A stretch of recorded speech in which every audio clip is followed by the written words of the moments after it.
in to Pirate Radio, Hooked on Collecting with the Big Dog. You may ask yourself, why is Pirate Radio doing a collecting show? Why are they focusing on what looks like kids' toys? Why are they doing this? I was just wondering that. Well, the answer to that is there's only one guy who's had a toy line that has ran for 40 years, and he happens to be an ECU graduate. Vince McMahon. Vince McMahon has been day one in the toy business, merchandise business, a guy that has made figures and toys and merchandise for his show for many years. So the CEO of WWE. Yep. And graduate. Who's with us today, by the way? Hello, Glenn. Hello, Pirate Nation. Go Pirates, go! That's a good Vince. That's good. I worked on a little bit. Yeah. So Vince, an East Carolina guy. Okay, graduate of East Carolina, Eastern North Carolina. I almost want to say ENC alumni from the way he describes his time here. And his wife Linda. Linda, also ECU graduate. And so we're going to kind of dive into the world of the things that he's created from the perspective of somebody who knows nothing about collectors. Me. Troy knows nothing. Yeah. Now I hoard a bunch of stuff, but nothing like this. I'm starting to dive into the world of collecting. I've never opened an AEW package. Today will be the first time. When you're opening in a package... Now let me stop you. Doesn't it make it worth less when you open it? Well, that's why you buy doubles. Oh, okay. So you've got one to open. So I have one to keep. like one for display. Okay. In my collection. All right. If I really like the figure, sometimes I might just buy one just to have it, just FOMO, fear of missing out. Okay. I don't want to be 2-3 years down the line. I look on eBay or Amazon, and this figure is $200-$300. It's out of my price range. I can't get it where I could have gotten it for $20 on the shelf at Target. Right. Like I'll give you an example. I did have a chance to buy Michael Jordan's rookie card. I believe it was like around somewhere in the 80s. I think 84 maybe was his rookie card. I could have bought it for my friend for $10 back in the 80s. And I was like, $10, that's too much. I'm going to pass. Too much. What would Michael Jordan's rookie card be worth now if I had spent the $10 Sure. and had that card today, Glenn? Several, to the tune of, tens of thousands of dollars. Yeah, that's what I missed out on. Things really spiked during the pandemic. Yeah. And that kind of opened a whole new world of collecting. And I kind of think that's, in a way, kind of why we're here. Because the world of collecting has become very mainstream. So you collect these, one, because it's a hobby for you. Yeah, two, it could be valuable one day. Right. And you kind of you don't just buy, you trade. Yeah. You might have something that another guy wants, and then he's got something you want, and you make a deal. You get active in like Facebook forums and things like that. Yeah. And you get better deals than you would find, say, on eBay. But anyway, let's get to opening. I want to get to opening. I want to get to the good stuff.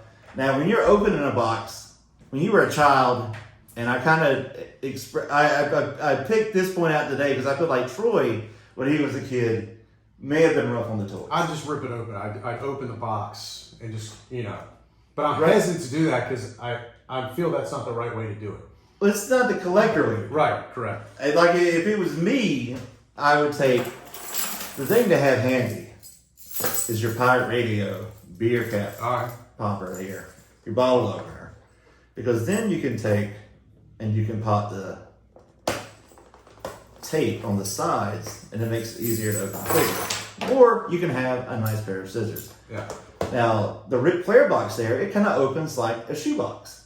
If you look on the back, there are just pieces of tape and it folds open. Yeah. So pretty easy to open. All right. So here we go. This is my first. This is your first unboxing. Unboxing. This is. We're unboxing before we get going. We're unboxing today AEW Luminaries Sting, part of Series 2 Unmatched, and we're unopening WWE Ultimate Series Ultimate Edition Ric Flair. One of my favorite figures of the past year, an absolute must-have if you are a WWE collector. If you're into wrestling, if you're into Ric Flair, it is a must-have. And we're going to get to why. All right, so who's going first? Me? So we're unboxing at the same time. All right. So let's get going. All right, so this is Ric Flair. The cool thing about Ric Flair is, all right, let me get it open and then we'll talk about the cool thing. So. Well, you picked Ric Flair because he's your favorite wrestler. Yeah, the legend. How can you not like Ric Flair? And he's your guy. All the other guys after Ric Flair are imitations of Ric Flair. Correct. They're variations of Ric Flair. Even The Rock. Even The Rock is a very much... Yeah. The whole Hollywood Rock persona is very much Ric Flair. It's money, it's clothes. And if you ever listen to Snoop Dogg, he credits Ric Flair with his... the hip-hop community very much so credits Ric Flair for the need to have swag, have swagger while you're out, the need to have nice things. Alright, so this is taped in more places than I realized. This is not as easy as it looks, folks. There we go. When you're all said and done, it should open up just like a shoebox. Oh, okay. Alright, so, yes. So I'm finding out that it is impossible to open the AEW series of figures without tearing the package. You're ripping it up like a 6-year-old. I am doing exactly what I said not Troy to D do. has it nice and neat. These things are actually carded and not boxed. So I did not know that. This is a first time for me. I'm the rookie here.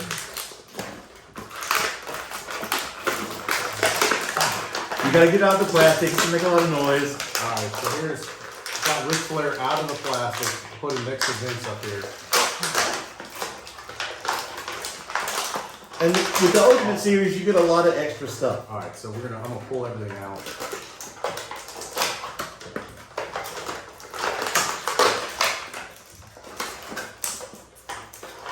You gotta watch out for the hands. Because you'll lose the hands, but the hands are important.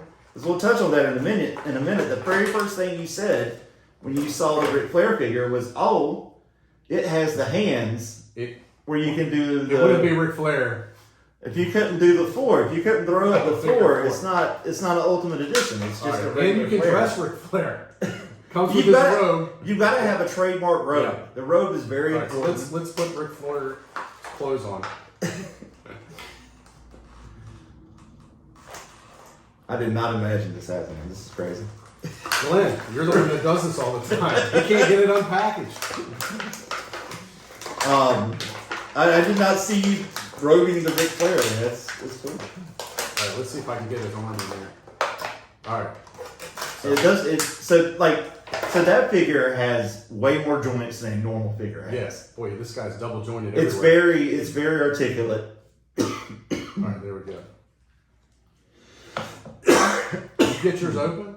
I'm open. This thing has been a real problem for you. We're gonna have to get Glenn some water. All right, so we got Flair in his robe. There you go. It's the Vince impression that gets me choked up. It's doing this. Oh, you got the belt too. So you think I get the belt? So can you put the big? Is it right side up? You gotta have the big old right side up. All right, so here we go. Let's get the belt on. Now, Glenn, I can see you playing with these as a kid. I do not play with them as an adult. So That's gonna be my next question. I have a nice setup for my collection, where things are placed in rings and they're set up in detail shelves and protected. Because as you said, some of these things can be quite valuable. Yeah. All right, so we got the belt, the rope, and how about this, Glenn? So with this Ric Flair, they give you an alternate Ric Flair. So you get head. the woo face, Yes. which is important. So I'm gonna assume this. Let's pop the head off. All right, There you go. Right. Let's pop the head off. I'm gonna let you hold Ric Flair's head. Put the head in the box. All right. And now this is an alternate woo face. You don't get that with every figure. Look at that.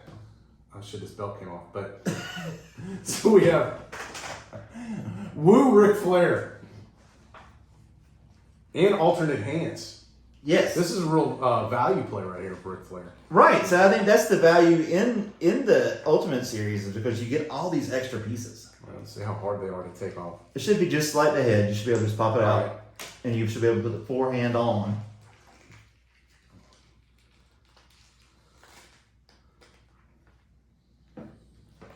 All right. There's the. I'll take the belt off. He's about to get in the ring. He's about to fight.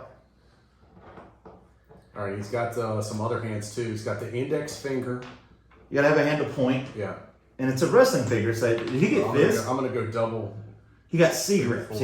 He got C grips. He did not get, things, a hand to hold things with. But he did not get fist. So there you got, once again, the belt, the index fingers, the figure 4 fingers, the fist, the robe, and the alternate Ric Flair head. 2 heads on Ric Flair. I wonder if you could take Vince's head off. You could do a suited Ric Flair. You just. Oh my God, Vince's head does come off. Vince's head does come off. I'm so sorry, Vince. But it, unfortunately, it's a different. Yeah, it's a different application. A different system of attachment. Yeah.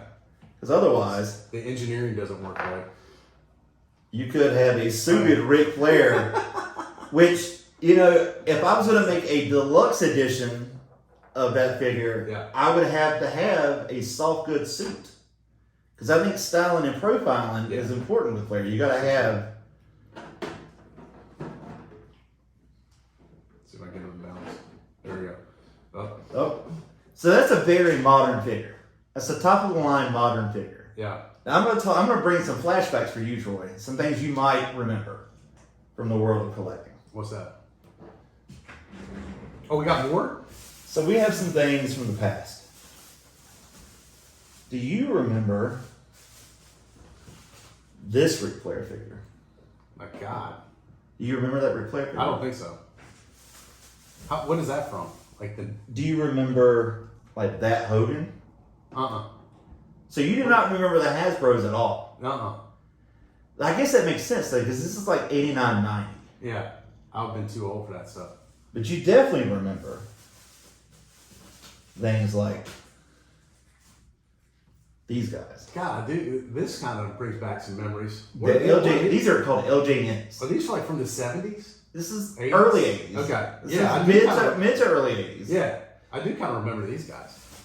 Big, heavy. These are like rubber figures. There's no articulation. Yeah. You go from the modern figure that is completely articulated in the Ric Flair here with all its alternate parts. Yeah. But 20, 30 years ago, you were getting these. That's how it started. Now, if you had kept these in the original packaging. Some of these in the original packaging are worth thousands. Yeah. Do you regret taking them out? I did not take these out. Oh, you found these? I purchased these secondhand. Oh, okay. I'm trying to complete a full collection of LJNs and a full collection of Hasbros. Yeah. There's 99 Hasbros, which is crazy, but they're smaller. Yeah. And then there are around, I think there's 78. So let me see your Sting real quick. So the Sting we unboxed. The Sting comes with the bat. The Sting we unboxed, what I like about him, I think he's the first Sting to be able to really do this, is that he can point the bat. Yeah. Most of the time, the hand just points it up like this. And the Sting robe. You get the robe, and it's interesting because it's kind of, I picked this one because of Sting and Ric Flair career rivals, but also because that robe is soft goods, and I wanted to show the difference that sometimes you don't get soft goods. Soft goods are rare these days, they're expensive. Yeah. You get them on high-end figures. Sometimes you get, it's like a rubber material almost that acts as the robe instead on most of your mainline stuff, your $20 type figures that you see every day at Target. So that is a wrap, kind of, on our first episode of Pirate Radio, Hooked on Collecting, with the big dog and Troy Dreyfus. My first ever unboxing. Troy Dreyfus unboxed a figure today. I did it. In the Pirate Radio studio. Do you believe in miracles? Yes. Who would have thought it? Something we never thought we'd do. Something different. But we're trying to expand. We're trying to do different types of content. Yeah. This is a YouTube exclusive. Yep. So we'll be doing more of these. There's a whole stack of figures in the back we'll be unboxing with different personalities from Pirate Radio. You'll see Clip in here. You'll see Chandler in here. You'll see other people. I think it's going to be a great series going forward. Yeah, and most importantly, thank you for watching. Thank you, Pirate Nation. Go, Pirates, go.